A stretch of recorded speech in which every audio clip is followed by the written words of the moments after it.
आपके compost, bio enzyme, manure, soils और पूरा आपका गार्डन और प्लांट टाइप्स, इसमें जो एक बहार आती है उसका कारण, इसमें जो आपको प्रॉब्लम्स आते हैं उसका कारण एक ही है, वो है पानी। अगर आपका कंपोस्ट सडनली समर में बहुत अच्छा नहीं हो रहा था, विंटर में नहीं अच्छा हो रहा था, मगर मानसून में बहुत अच्छा हो रहा है, तो उसका कारण है हवा में जो आर्द्रता आई हुई है वो। अगर आपके बायो एंजाइम्स में या कंपोस्ट में या मिट्टी में कहीं फंगस आ रहा है, कहीं पौधे, आपके पौधों की जड़ें सड़ रही हैं, अगर कहीं पौधों की ब्रांचेस में कोई फंगल ग्रोथ आपको दिख रही है, कोई ब्रांचेस सड़ रही हैं, कोई पत्ते गल रहे हैं, जो आपने सब्जियां उगाई हैं उन सब्जियों के स्टेम्स या सब्जियों के फल या फूल अगर पिलपिले हो रहे हैं, इन सब का कारण भी एक ही है, वो है पानी। और आश्चर्य से इन सब का उत्तर भी एक है और वो है हवा। कैसे, मैं आपको बताती हूँ। मॉनसून अभी आने वाला है, कई हमारे प्रदेशों में अभी तक मॉनसून आया नहीं है, मॉनसून आने वाला है अभी भी। ये जो बादल दिख रहे हैं ये भी प्री मॉनसून रेंज कहा जाता है। मॉनसून माने लगातार जब वर्षा हो और लगातार हवा की आर्द्रता हो, टेम्परेचर्स कम हो जाए, उसको मॉनसून कहा जाता है, उसको वर्षा ऋतु कहा जाती है। ये अभी वर्षा ऋतु के आगमन की अभी भी संदेश है आज का जो हमको माहौल बाहर दिख रहा है। मगर मैं जानती हूँ अगर आप कहीं दक्षिण भारत से या मध्य भारत से या पूर्वी भारत से अगर जुड़े हो तो वहाँ पर मॉनसून ऑलरेडी शुरू हो चुका होगा। फिर भी जिनके लिए मॉनसून का आगमन हो चुका है, बिगिनिंग है, और जिनके लिए मॉनसून आने वाला है, इनके लिए भी मुझे लगा कि ये जो आज का सप्ताह, आने वाला जो सप्ताह है, ये थोड़ा क्रिटिकल है इन सारे पॉइंट्स के लिए। सबसे पहले मैं लेती हूँ कंपोस्ट। कंपोस्ट अगर आपका अच्छा हो रहा है, बहुत खुशी है। आप जिस तरह से जो प्रोसेस, जो रेशियो और जो उसका रेकिंग, जो उसकी ऑक्सीजन देने की पद्धति, जो भी आपका कंपोस्ट बिन है, बिल्कुल उसको जारी रखिएगा। उसमें आप ध्यान क्या रखोगे, कंपोस्ट बिन को सबसे पहले जहाँ भी डायरेक्ट वर्षा लग रही होगी वहाँ से हटा के थोड़ा शेड के नीचे लाइएगा। आपके कंपोस्ट बिन को कभी भी मॉनसून का पानी लगना नहीं चाहिए, कभी भी। आपकी चाहे कोई भी बिन हो, सिवाय गड्ढे के, अगर आप पिट मेथड में कर रहे हैं तब भी मैं आपको सजेस्ट करूंगी कि उसके ऊपर भी, पिट के ऊपर भी आप अगर चारों कोनों में 4 पोल्स लगा के, 4 लकड़ी के टुकड़े या बैम्बू लगा के अगर उसके ऊपर थोड़ा आप ग्रीन नेट से उसको कवर करते हैं, तब भी आपका जो कंपोस्ट है वो ज़्यादा अच्छा बनेगा। सो इसलिए सबसे पहले आप अपने कंपोस्टर को, कंपोस्ट बिन हो या कंपोस्ट पिट हो, उसको तेज़ वर्षा से, तेज़ मॉनसून से, बारिश से बचाएं और उसको अंदर किसी कवर्ड प्लेस में लेकर आए, पिट को आप कवर करें। दूसरा, जैसे जैसे वर्षा ऋतु आगे बढ़ती जाएगी वैसे वैसे आपको ड्राई मैटर का मिलना बहुत मुश्किल हो जाएगा। इसलिए जितना हो सके ड्राई मैटर अभी से आप पूरे अगले 2 से 3 महीने के लिए स्टोर करके रखिएगा। वो चाहे फटे हुए न्यूज़पेपर के पत्ते हो, सूखे पत्ते हो। इस समय अगर आपको और सूखे पत्ते नहीं मिल रहे, क्योंकि फॉल सीजन ख़त्म हो चुका है, अगर आपको नहीं मिल रहे हैं तो आप लकड़ी का बुरादा कहीं से ढूंढें, और अगर कुछ नहीं तो थोड़ी सी रेत और थोड़ी सी मिट्टी, ये हरदम हैंडी रखिएगा। मगर आपको अकेले रेत या मिट्टी नहीं यूज़ करना है, आपको सारे ड्राई मैटर को मिक्स करके यूज़ करना है। तो इस तरह से आप अपना ड्राई मैटर ज़रूर तैयार रखिएगा। सबसे पहले शेड में रखिएगा, फिर ड्राई मैटर काफ़ी कलेक्ट करके रखिएगा। तीसरा है, अगर आपकी कंपोस्ट बिन वर्टिकल है तो आप मॉनसून में जहाँ पर भी आपको लग रहा है कि कुछ बड़े कीड़े दिख रहे हैं या कुछ ज़्यादा इलियाँ दिख रही है या ज़्यादा गीला दिख रहा है, ज़्यादा पिलपिला दिख रहा है, या जो आपने बिन में छेद करके रखे हैं उन छेदों में से अगर कीड़े बाहर आते हुए दिख रहे हैं, फिर से मैंने क्या कहा, उसका सॉल्यूशन है हवा। आपके कंपोस्ट पाइल को हवा लगने की ज़रूरत है। तो आप क्या करोगे, उसको रेक करोगे, आप उसको पलटोगे और उसमें ड्राई मैटर ऐड करोगे। ड्राई मैटर जैसे ही आपने ऐड किया वो एरेट हो जाएगा आपका कंपोस्ट मैटर जो है, पाइल जो है पूरा।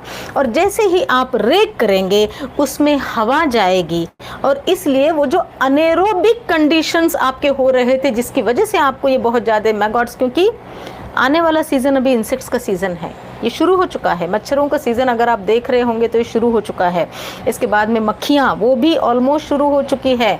इसके बाद में धीरे धीरे धीरे जो भी हाई ह्यूमिडिटी में इंसेक्ट्स आते हैं उन सब का सीज़न शुरू हो चुका है।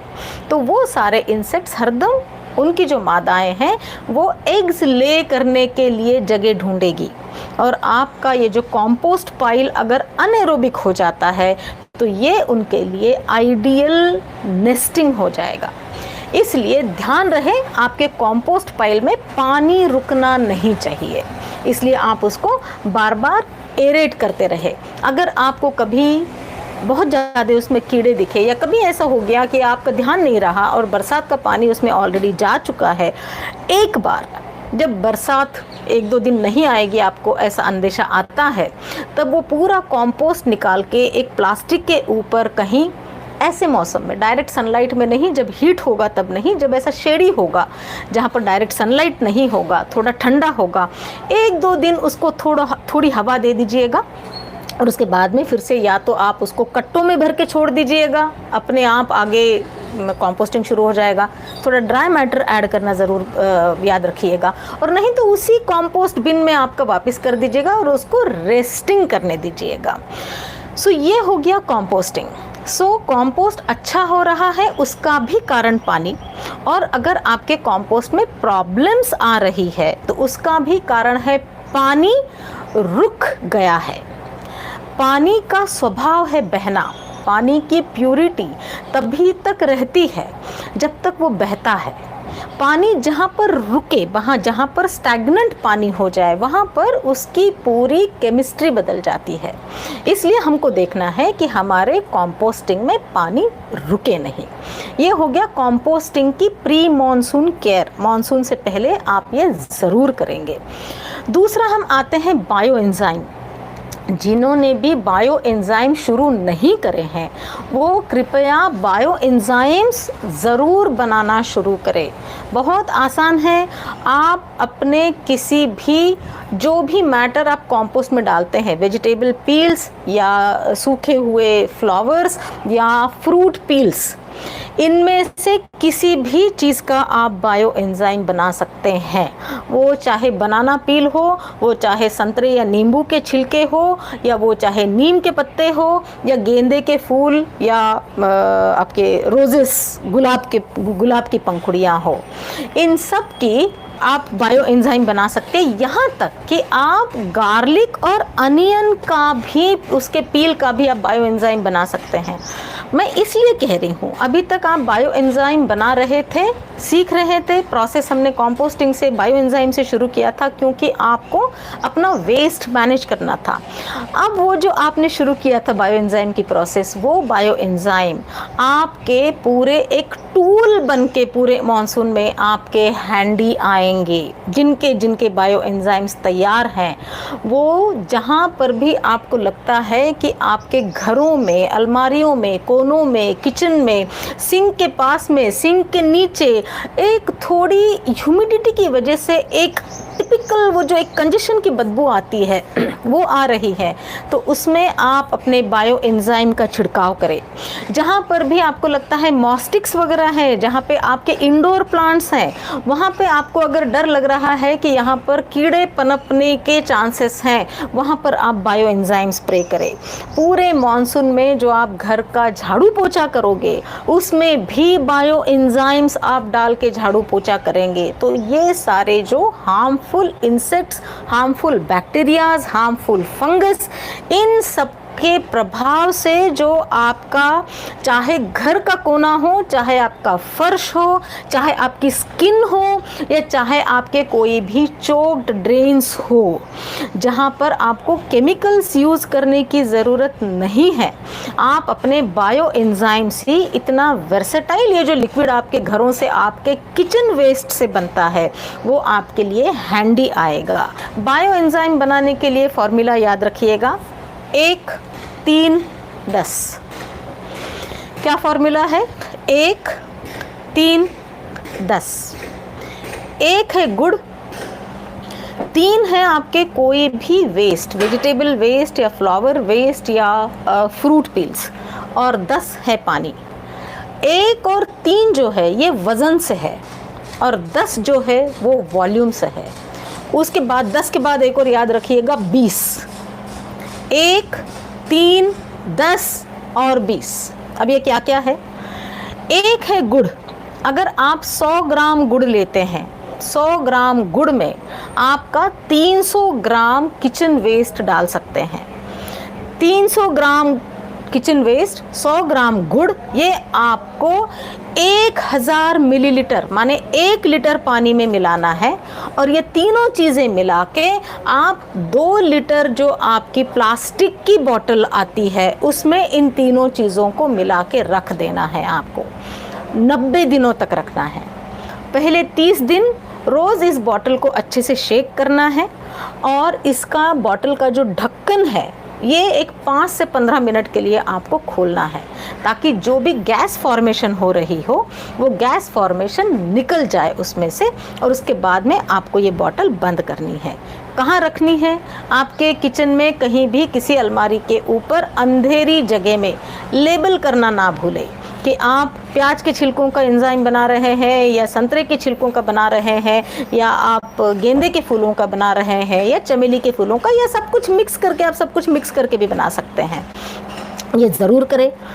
31वें दिन से 90 दिनों तक आप उस बॉटल को भूल जाएंगे। 91वें दिन 91st डे आप इस बॉटल को खोलोगे और उसको छानोगे। जो लिक्विड निकलेगा वो लिक्विड आप शीशे की बॉटल में स्टोर करोगे, और जो सॉलिड निकलेगा या तो आप उसको अपने कंपोस्ट बिन में डालेंगे, और अगर या तो आप उसको अपने गमले में या किसी भी पेड़ के नीचे डायरेक्टली डाल सकते हैं। शीशे की बॉटल में रखा हुआ बायो एंजाइम आप 1:10 डाइल्यूट करेंगे।